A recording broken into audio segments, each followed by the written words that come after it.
Magandang hapon sa ating lahat ng mga Filipinos dito po sa Malaysia and of course ang mga Malaysian friends po. Filipinos, kababayan at kapatid at kaibigan ko po dito sa Sabah, particularly dito po sa Kota Kinabalu, the only city in Sabah. I would like to welcome each and every one of you. And of course, huwag natin kalimutan din na kumusta sa mga overseas Filipino workers, kaibigan, kababayan at kapatid natin sa iba-ibang parte ng mundo. Likewise, ang mga kaibigan, kababayan at kapatid natin dyan mismo sa bayan natin ang Pilipinas po. Kumusta kayo? Today is June 4 na po. And medyo na dito tayo kanina po. So many of sabihin natin news coming in. And earlier I was made to understand that sabi ni Senate President Alan Peter Cayetano that the Blue Ribbon Committee hearing was scheduled at 5 o'clock this afternoon. But while I was making my first report kaninang umaga po, bigla na lang po na I was surprised to hear news coming from Manila that nandoon na daw po ang 18 Marine soldiers or 18 soldiers of which 16 are Marines, retired Marines, and 2 are Army retired soldiers po. So, dali-dali tayo po, no? Immediately, I went and checked ang online or ang live media outlets in the Philippines and only to find out po na they already started ang Blue Ribbon Committee, no? Blue Ribbon Committee as promised by the group of Senate President Alan Peter Cayetano or the Brave 13. Despite kahapon po, narinig na natin, medyo change of leadership. But when we talk about the change of leadership, there are controversies, no? Questionable issues, and of course, si Senator Alan Peter Cayetano is still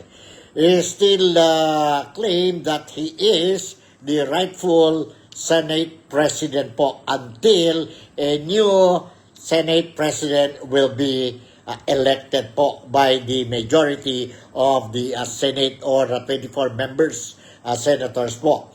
So, yesterday, they elected the group of former Senator or former Senate President Tito Soto, who is also the minority leader. No? They elected Senate President pro tempore, si Senator Sherwin Gatchalian.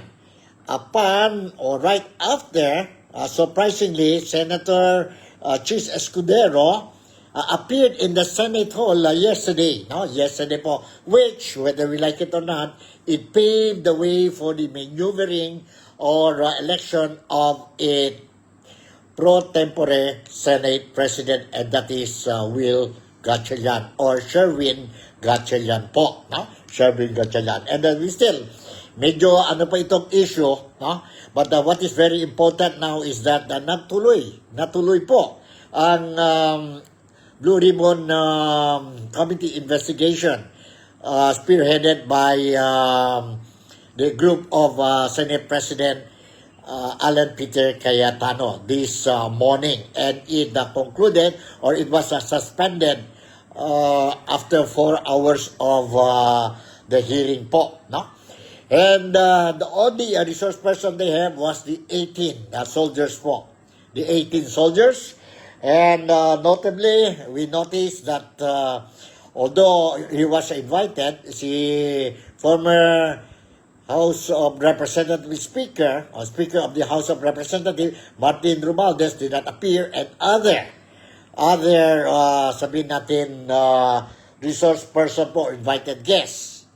But what is important, sabi ang mga tao po, based on the reactions we saw in the social media po, karamihan ng mga Filipinos po, they appreciated the action taken by the group of Senate President Alan Peter Cayetano. Although, whether we like it or not mo, there are also criticism, negative criticism against the group of Cayetano. And dahil dyan po, because of this, sabihin natin, hearing, investigation, carried out this morning, dyan po sa Senado, ang dami of many Filipinos, especially, including the Filipinos in Sabah, they, shall I say, satisfied, satisfied that ang speculations nila po that mayroon several government officials, including cabinet secretaries, as well as senators and congressmen po, are really involved in the flood control scandal. Flood control scandal involving trillion of taxpayers' money po. Trillions of taxpayers' money. And based on the testimony, based on the affidavit, which they submitted to the Blue Ribbon Committee, kanina po, during the hearing, they confirmed itong 18 Marine soldiers or 18 Philippine soldiers po, 16 are Marines, and 2 are Army retired soldiers po. They admitted, confirmed, that they played a crucial, very vital role in the deliveries of suitcases full of cash. Full of cash, ang mga maleta po, delivered to those involved in the flood control project po, anomalous deals, no? Sa mga bahay po. No, names were mentioned. Names were mentioned, and I saw during the hearing po, without any, sabihin natin, fear, the soldiers, they come out voluntarily saying that it is true that they delivered these dirty monies sa mga residents offices of the receiving parties. That includes even, they claim, to President Ferdinand Bongbong Marcos, the son, who is now the majority leader of the House of Representatives, si Representative Sandro Marcos, to the House of Speaker Martin Romualdez, and all this money came from fugitive former Congressman Saldi Ko, who is now in France applying for political asylum. Po. So, yun po, lumabas kanina. I think this is the reason why the camp of Tito Sen, or Senator Vicente Soto po, they don't want that this thing will happen. And I don't know, the hearing today or this morning at the Senate po, I don't know if this will be recognized. Definitely, it will not be recognized by, sabihin natin, itong Senate President pro tempore, si Sherwin Gatchalian. Definitely po. There is already a president before. Gumawa ang hearing, but it was not recognized by the Senate. And the hearing this morning was carried out without a stenographer, Walang mga secretaries po. Walang secretaries. And before starting the hearing po, medyo nahirapan, may konting commotion in the entrance of the Senate gate dahil po they were stopped. These 18 soldiers were prohibited from going inside the plenary hall. Mabuti lang po, dumating si pro tempore, si Blue Ribbon chairwoman, Blue Ribbon chairwoman, Pia Cayetano, and assisted by Senator Ruben Padilla po. They managed to orderly, can I say it, orderly, bring the 18 soldiers inside the plenary hall.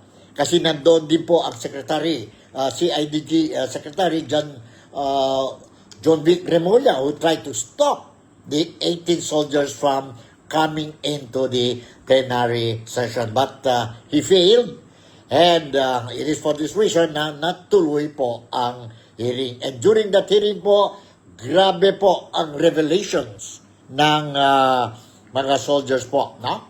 Mentions a lot of names po. Congressmen. That includes even pangalan ni Senator Vicente Soto receiving. They delivered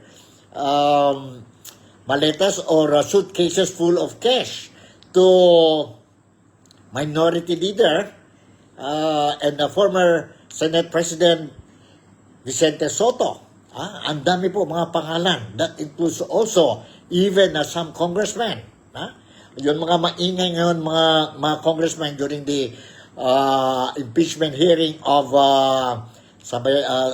ni Vice President Inday Sara Duterte dyan po sa House of Representatives, sila Andyong, Luis Tro, so forth and so forth. And that includes also Congresswoman De Lima, ang mga opposition dyan po. That includes also a former Congresswoman Franco Castro, no? And mga companion niya po. Accordingly po to the soldiers that they confirm that they delivered either envelopes or suitcases to these people. They also confirm about the money delivered to former Senator Sonny Trillanes, no? Even mentioned ang ombudsman. Nandun din po ang pangalan. Ang dami po ang mga pangalan po. And I don't know, but these are all allegations po, no? Let's see po. Let's see what will happen if the ombudsman will really push through with this information they have. They will do the investigation or not po, no? Or not. Because so far, ngayon po, no? Ngayon po, I don't know if the hearing will be recognized by the Senate, ang grupo ni Gatchalian, or not po, because mayroon din sila ngayon po, elected chairman for the Blue Ribbon Committee, si Senator Erwin Tulfo. And mind you po, the name of Erwin Tulfo was also mentioned by the soldiers po, that they also delivered envelopes and suitcases to Erwin Tulfo. No? And there was also one soldier who even mentioned the name of Senator Erwin Tulfo about human trafficking. About human trafficking po, or sex trafficking. No? And sabi ang isang sundalo na he witnessed, in fact, he was the one who brought some beautiful ladies to the senator, and the senator will choose his choice, and those who were not chosen, he will give some tips. Yun po ang allegations. But these are all allegations. Allegations po. Sana lang po, the authorities concerned will really look into this, because we also want to find out na totoo ba ito, and kung sakali totoo po, walang nasaan na ang kredibilidad itong mga tao who claim that they are looking after the welfare and interest of the Filipinos po. Remember po, remember na ang background din po, no? Ang background ni Senator Erwin Tulfo. There was a story about Erwin Tulfo, Senator Erwin Tulfo po, about his identity, U.S. identity po. In fact, his name sa identity card ng United States of America is Eric Sylvester. And because of that issue, he was not approved to be a cabinet secretary of President Ferdinand Bongbong Marcos. In other words, his application was turned down. Po because of that issue. And because of that issue, despite of that issue, of the citizenship, he is now a senator of the Philippines. In other words, he is a Filipino. Ganon ba yun po, no? And he even bragged before how we suffered, how we, he started his life in US from below, from below, because survival purposes po. So, to the extent that he tried or he got itong birth certificate, American passport, identification card, illegally. Or maybe the document is genuine, but the person is fake. Ganon na po. A person is fake. And of course, huwag natin kalimutan po, ngayon, nandito na naman po ang pangalan niya sa flood control scandal. He is one of the recipients of the suitcases. Allegedly lang po. Allegedly lang. Let me share with you po. Mahaba yun, 4 hours yun po ang hearing kanina po. But let me share with you a video clip. A video clip of a portion lang yan po of during the hearing this morning dyan po sa Senado, which is ang panel is headed by Senate President Alan Peter Cayetano, and dumating din po si Pia Cayetano, Senator Pia Cayetano, Senator Ruben Padilla, nakita ko po si Senator Amy Marcos, and of course si Senator Rodante Marcoleta who chaired the hearing po. So, let me share with you itong video clip. Nandito po. Let's watch and listen to this. Your Honor. Hold on. Portion of it lang po. Portion lang ito, Kasi mahaba talaga. But anyway, you will have the idea kung what happened po. Nandito. Hold on. Okay. Na rin po namin pumunta dito para isiwalat po ang katotohanan na nangyayari dito sa ating bayan. Sa pondo po ng bayan. Dahil kami po ang nagdi-deliver ng mali-maliatang pera at aming natuklasan na ito pala ay pera ng taong bayan. Sa madaling salita, ito po ay isang sindikato. Hindi po kami aatras sa labang ito dahil ang sinasabi namin po ay totoo. Yan lang po, Your Honor. Yes, Your Honor, magandang hapon. Ang nagudyok talaga sa amin dito, kung bakit kami nandito ngayon, even though sa mga nangyayari kahapon dito sa bulwagan ito, ang loob namin at kami ay nakukonsensya na hindi namin mailathala o may ipahiwatig o ipaalam sa taong bayan na ganito na pala kalaki ang lokohan ng bansa. Dati kaming sundalo, ayaw naming maghirap ang kinabukasan ng mga anak at pangapo namin. Ano na lang ang kredibilidad namin iiwan para sa aming mga anak. Alam niyo pala na may ganiyang lokohan sa gobyerno noon, bakit hindi kayo lumabas? At isasama namin sa libingan namin itong pangyayaring ito, Your Honor. Kasi sobra na rin kasi 18-point-something trillion ang utang ng Pilipinas. Paano ang bayan? Paano ang kinabukasan natin?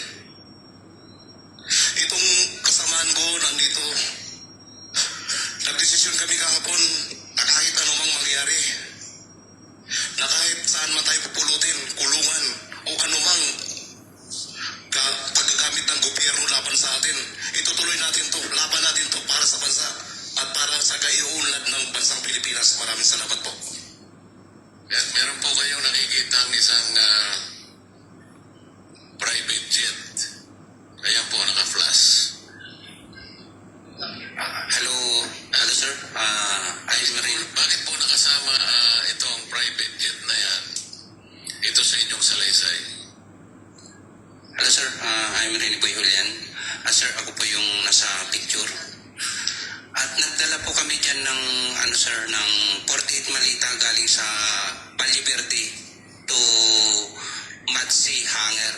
Dyan po. Galing saan yung malita? sir, sa Valle Verde, sa bahay ni Boss Saldico. Diyan sa Pasig. Opo, Your Honor. 48 na maleta. 48 na malita po. Meron na po yung small sa medium large na po yan. Pero mas marami po yung large. Kasi hirap po kami talaga mag-akyat dyan eh. Yung malaki, kailangan talaga pagtulungan pa minsan tatlo, dalawa. Hirap po. Kailangan po ikwento ninyo, naglalanding po ba sa Valle Verde ang kanyang kalaking aeroplano? Paano po? Ikwento nyo. Paano Sir, ganito po sir, galing po kami sa Valle Verde, sa bahay ni Boss Saldico. Doon kami kumuha ng mali-malitang pera. yung 48? 48 po na malita. Dinala ninyo sa isang hangar. Sino may-ari ng hangar? Your Honor, Miss Aviation Development Corporation yan siya kay Kong Sandy din. So doon nyo dinala yung maleta. Yes sir, dinala po namin dyan sir. Okay, napunta kayo sa hangar ni Saltico. Nakita mo yung aeroplano, nagandahan ka, nagpalitrato ka, gano'n ba? Opo sir, siya ang plano eh. Kaya nagpa-picture pa ako dyan sa cellphone ko pag ginamit ko. I see. So, yung dinala niyong maleta to sa hangar ni Saltico, saan niya diniliver ulit? Dyan po sir, naiwan na po kami dyan sir. Pagka namin dyan, siguro sir, hindi na kami nagtap.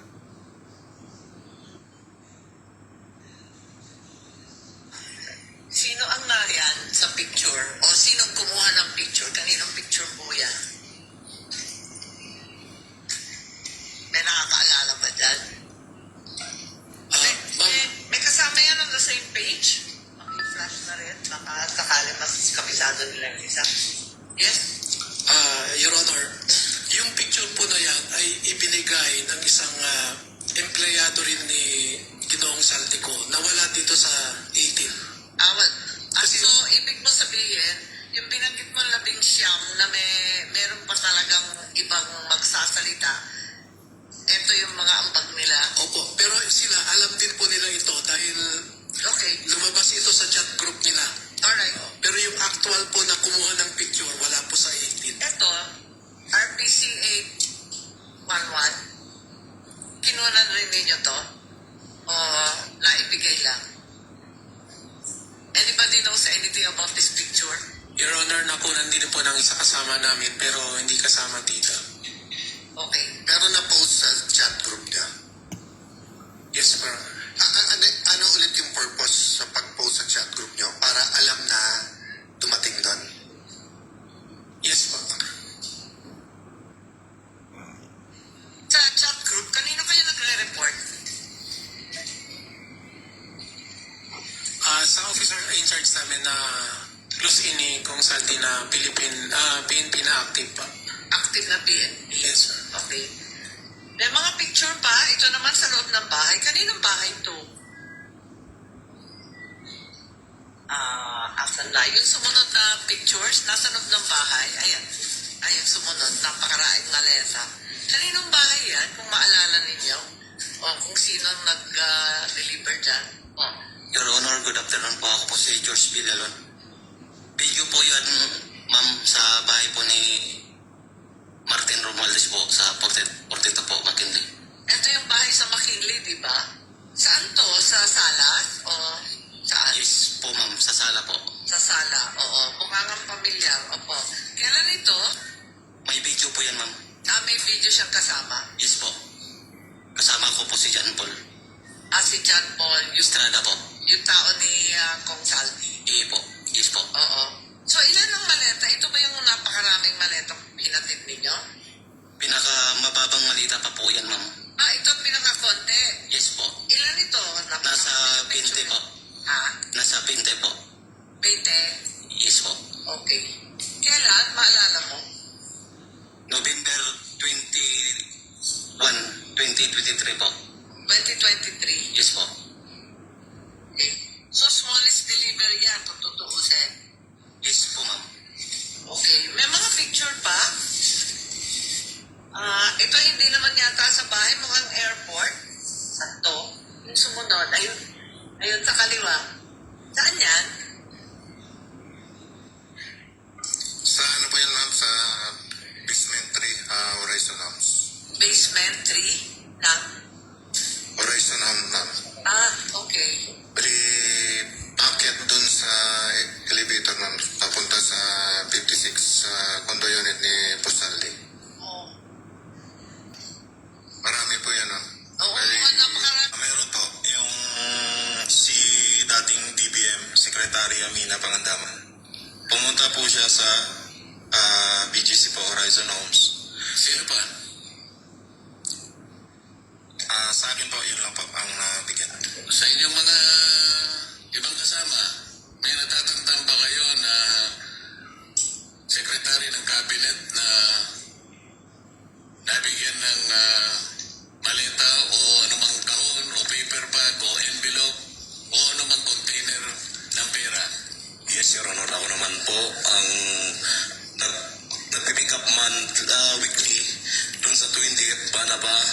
Corps Park, kay Secretary Francisco Chulaurel Jr.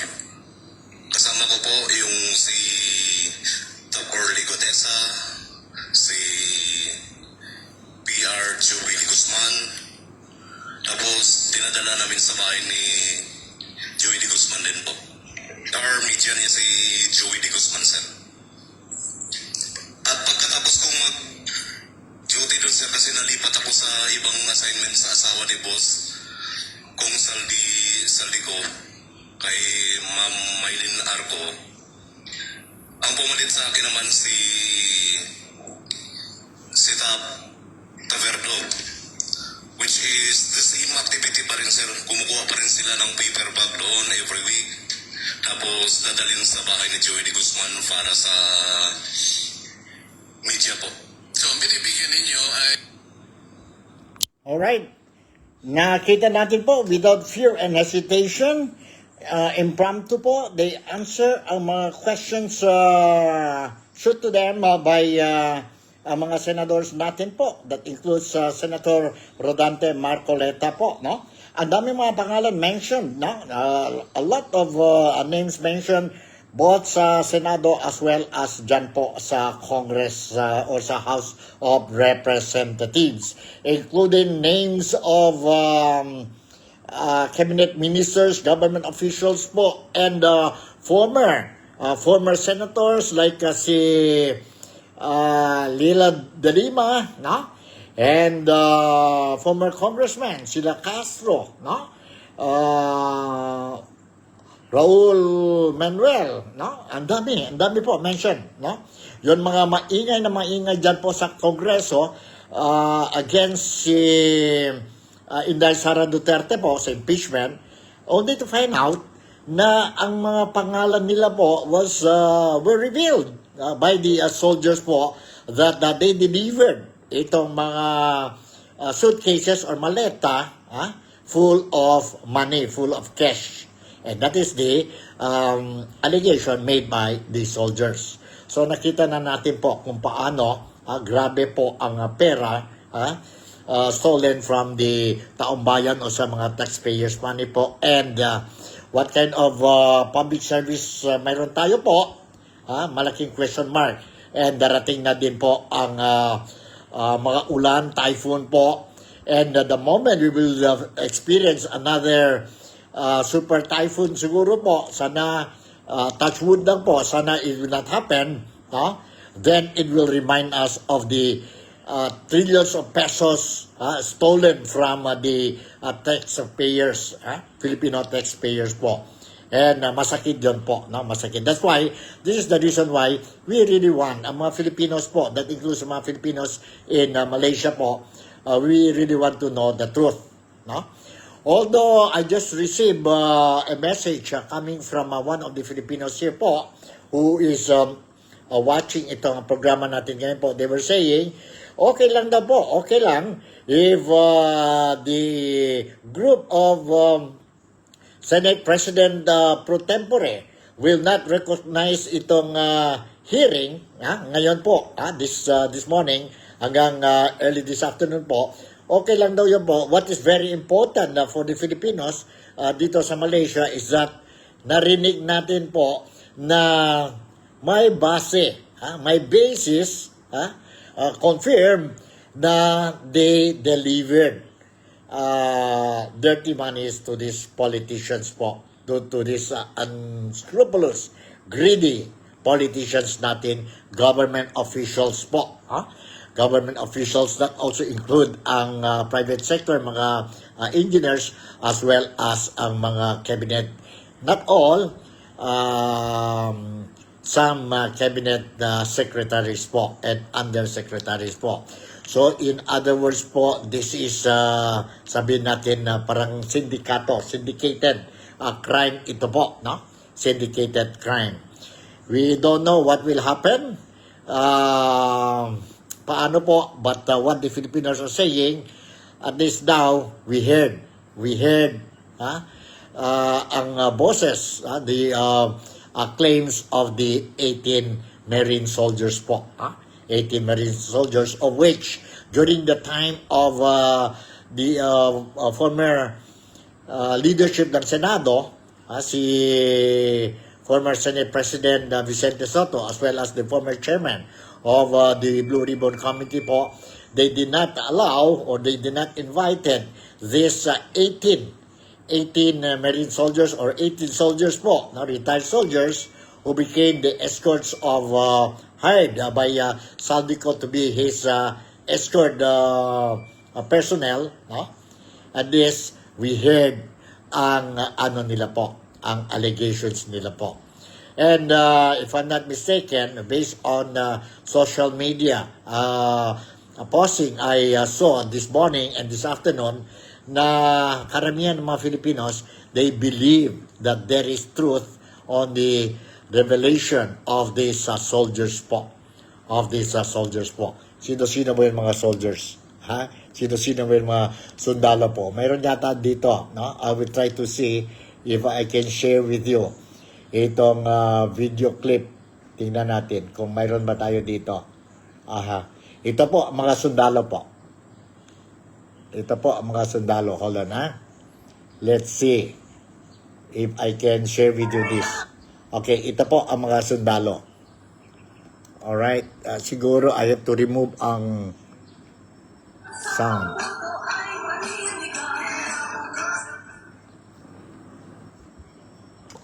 Ito po. Ito po mga sundalo. Kanina. Yeah.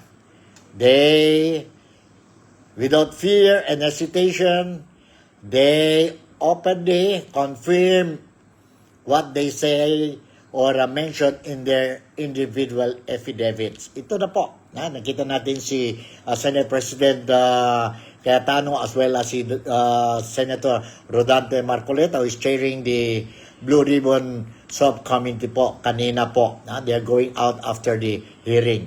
The hearing was suspended. It was not adjourned, but suspended until further notice. So mabuhay itong mga sundalo. Mabuhay itong mga sundalo. Without fear, they came out and confirmed their participation in the flood control project, especially in the deliveries of this dirty money ba yun? Sabi nila, dirty money ba yun? And, okay, let me share with you a news article po, coming from Philstar. The Blue Ribbon Committee, led by Cayetano Bloc, proceeded without a Senate Secretary or stenographers present this morning. The panel, presided over by Senators Allen Peter Cayetano, Rodante Marcoleta, and Amy Marcos, today po, June 4, heard the testimonies of 18 Marines based on the affidavit they submitted to the Office of the Ombudsman. The absence of Senate Secretary and the stenographers during the committee hearing was confirmed by several personnel from the Office of the Senate's Sergeant-at-Arms, whom Philstar spoke with. During the hearing, the 18 former soldiers named several current and former lawmakers in the House of Representatives and the Senate, as well as members of the clergy and the International Criminal Court. Clergy po, it means si Father Flavi Villanueva ba yun? Flavi Villanueva. One of the soldiers confirmed that he also received an envelope po.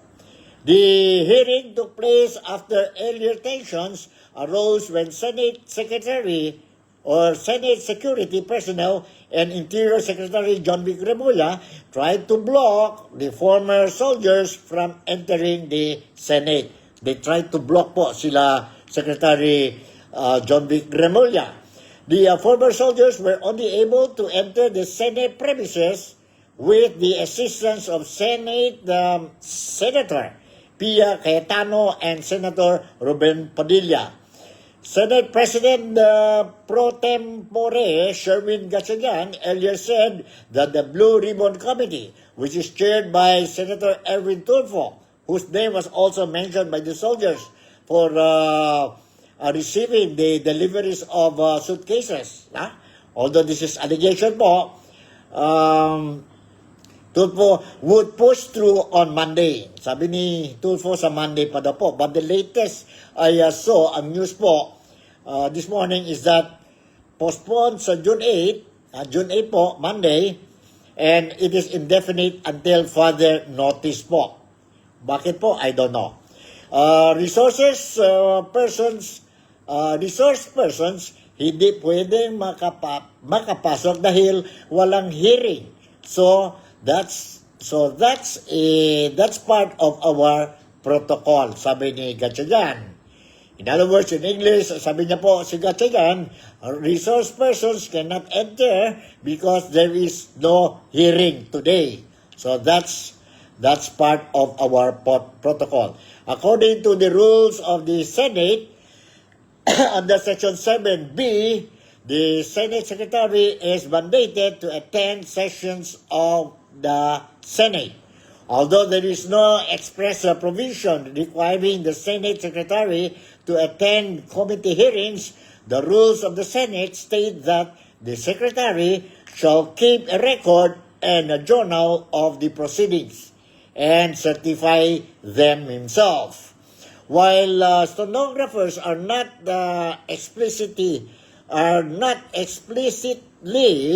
mandated by a specific rule, the constitutional requirement under Article or Section 16(4) that each house keep a journal necessitates someone to record proceedings verbatim. So, yun po, walang stenographer, in other words, walang record po. I don't know, sila Senator or Senate President Peter Cayetano will have a copy of the video ba or what transpired there, audio or a video po. I think they will do that, no? The Secretary's duty to keep and certify the journal and the record effectively requires stenographic support to produce the proceedings transcript that becomes part of the official record of the state under the Section 57, which states that the record shall reflect in detail everything that has been said, done, and read in the session po. And yun po, no? What happened? And may mga reactions tayo po, no? Although I have to check again, but initial reactions coming from the other side.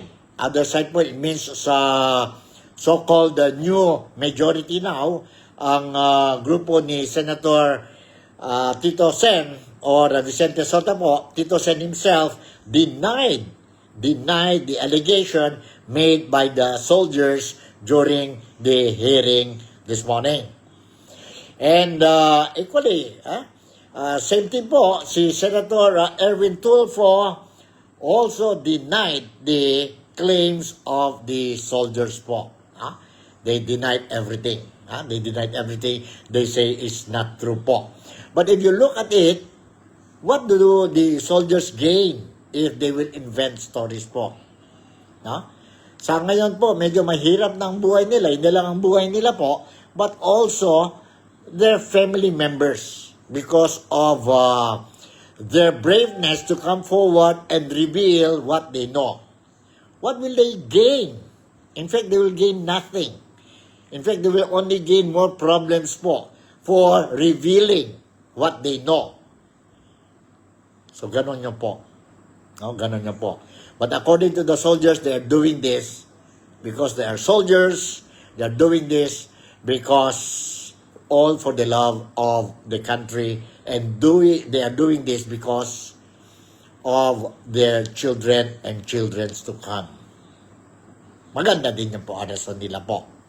Maganda din yan po. But whether what will happen next po, I really don't know. Your guess is as good as mine also. Sana lang po, no? We really want to know, we want to see the truth to come out, And people involved in this flood control scandal will be put to jail. Yun lang po ang gusto namin. Ha? Mga mastermind. Be it that you are on top of this world, or you're holding a sensitive high position po sa gobyerno, no? If you did something wrong against us, mga poor Filipinos po, you have to pay for the crime you committed. Yun lang ang gusto namin po. And of course, we want that what you have stolen from us will be returned to us. We will forgive you for doing harm to us, but we will never forget what you have done to us. So, ingat kayo po. Especially come 2028 ang presidential general election po. Para sa akin po, yes. For makita ko po, those who are involved will be punished, will be put behind bars, and return back the money you have stolen to us. I can forgive you all. Tao lang tayo po. Tao lang tayo. If God can forgive us, why not we forgive our fellow human beings? Tao lang tayo po. But to forget what you have done, that one is a different story po.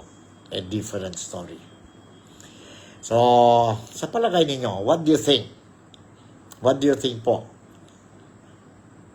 Are we facing a political crisis or just a Senate crisis?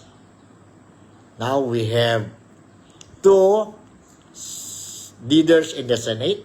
One is constitutionally elected, si Senate President Alan Peter Cayetano. The other one is yesterday po, si Senate President pro tempore or temporary president po or acting president po, si Sherwin Gatchalian. And they also elected ang secretary, ang Sergeant at Arm ni Gatchalian Camp. So, ano po? What do you think? Ang korte po, I don't think so po, they will immediately come in po, no? Because this is an internal problem in the Senate. Internal problem yun po. But the moment, although there will be, there is an option, a possibility that the camp of Cayetano will be filing a petition or a motion sa Supreme Court po. But according to SP Cayetano, hindi pa siya po really convinced to, sabi natin, file a petition or move for the Supreme Court to come in and interfere. Interfere po. He wants to solve this problem dyan po sa Senado because this is a internal problem ng Senado po. And what will happen po sa impeachment of Inday Sara Duterte? Matuloy ba ito po or hindi? Sana wag lang delay ito po, no? But definitely there will be a delay. And I look at the situation now na maganda sana po if the presiding officer, judge dyan po sa impeachment of Inday Sara Duterte will be someone who is a lawyer. Kagaya ni Senator or Senate President Alan Peter Cayetano. Si Senate President pro tempore Sherwin Gatchalian is not a lawyer but I think he's a CPA. He's an accountant. He's an accountant po. So may advantage talaga po if the presiding judge is a lawyer po. No? He's a lawyer. That is the advantage. But anyway, we'll see what will happen. No? What will happen next. I will continue to monitor ang situation dyan po sa Pilipinas and from time to time kung mayroon man mga latest developments, I'll make sure po that kayo po, lahat ng mga followers ko po dito sa Nick Talk, The Real Talk with Nico, I'll make sure that you will be informed immediately. I might not be able to give you the breaking news But the news that I'm going to share with you po, I'll make sure that it is still fresh. Still fresh po.